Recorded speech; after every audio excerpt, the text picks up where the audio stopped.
Enseignement numéro 3. Le traçage.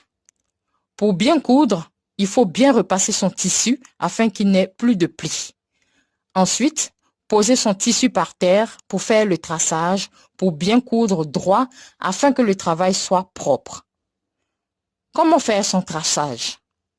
Le traçage, il faut le faire avec une craie de couture et un mètre ou une règle couture. Il faut noter les mesures. Si vous ne savez pas prendre les mesures, soyez vous-même votre propre mannequin. Car moi, le Dieu créateur, j'ai en horreur les mannequins de couture.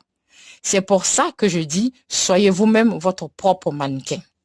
C'est sûr que tu ne vas pas te tromper dans les mesures. Pour faire le traçage, il faut bien connaître ces mesures. Pour le traçage, il faut bien mettre le tissu par terre et bien l'étaler, qu'il n'y ait pas de plis, car après le traçage, il y a la découpe. Donc le traçage doit être droit. Le traçage doit être parfait et bien appliqué. Le traçage est important dans la couture car il permet de coudre droit. Qu'on fasse une tunique ou une robe, il faut faire le traçage. Le tissu doit être bien repassé. Le traçage doit bien se voir pour que la couture soit droite. Et même pour le découpage, il doit être parfait.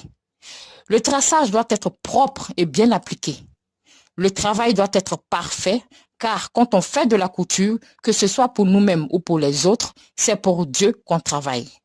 Donc la couture doit être parfaite, car on coud pour Dieu quand on coud, que ce soit pour nous-mêmes que pour les autres. Dieu aime la perfection. Soyez bénis par cet enseignement et que la gloire revienne au Seigneur Jésus. Shalom.